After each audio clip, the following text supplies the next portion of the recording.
Now, it occurred to me after finishing up the last video that I forgot to show you the new Windows Experience Index scores on the home theater computer after installing the new video card.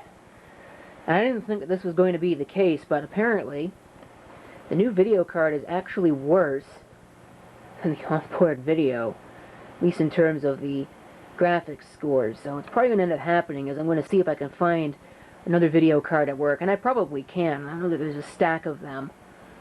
See if there's a better AMD card in there, because I really don't feel like installing the NVIDIA drivers on this after installing the AMD ones. But anyway, that's not the point of the video. The point of the video is the Stream Encoder computer down here, which is going to be getting some, hopefully, in-situ work. Hopefully I can do this while it's sitting here. I don't know for sure. I just don't want to pull it out, because I don't want to have to disconnect every single cable. First thing that you'll notice is that the fan is not running. So that's the first step, is I'm going to grab another fan, which is only a 3-wire fan as opposed to the 4-wire fan that this is, because the motherboard only has 3-wire headers.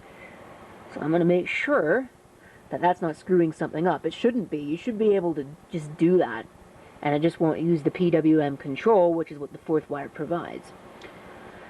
The other thing I'm going to do is I'm going to install a video card, because the onboard video will not run the Open Broadcaster software, and I'm going to see if adding a GeForce 310, which does have hardware decoding capabilities, hardware encoding as well, encoding and decoding, I believe.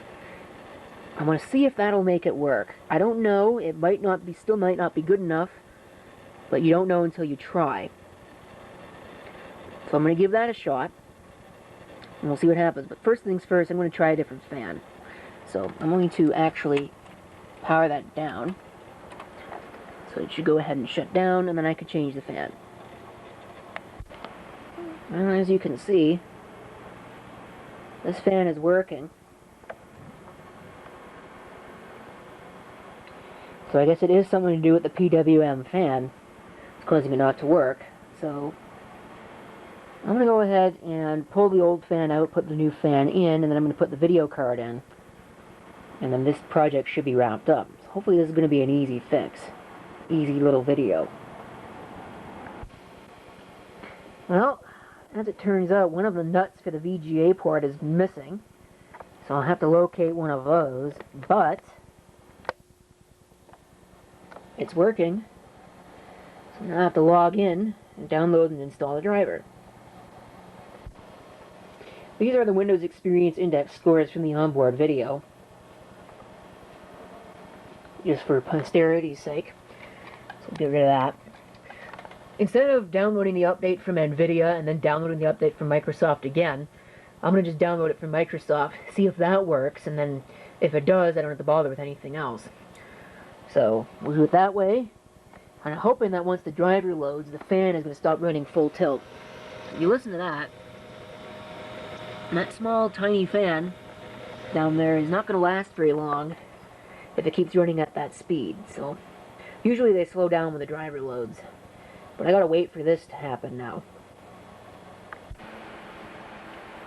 Alright, so GeForce driver is installed, everything is working. I've just been doing some basic setup of this, get everything going. So now let's go ahead and run the score refresh on this. Hopefully everything will work the way that it needs to. Unfortunately, I have noticed this thing is running a 32-bit operating system, so I may need to do something about that. But hopefully that's going to be the case. Unfortunately still, I was going to install a card reader. You can see it right here, this thing. But I don't have a case for it, so I was going to reuse the case for the old card reader, which is here and no longer works. But this case is incompatible with that card reader, wherever it went. There it is. That card reader will not fit, despite the fact that the screw holes line up. So, because there's metal behind this that matches the cutouts. Well, mostly. Some of them don't match, but most of these... There's a cutout in here, basically the USB port that's on that card reader there would bump into the metal of this bracket. And that can't happen because you can't install it if it's going to bump into it. So I guess I'll be in the market for a new card reader on this thing, which is disappointing.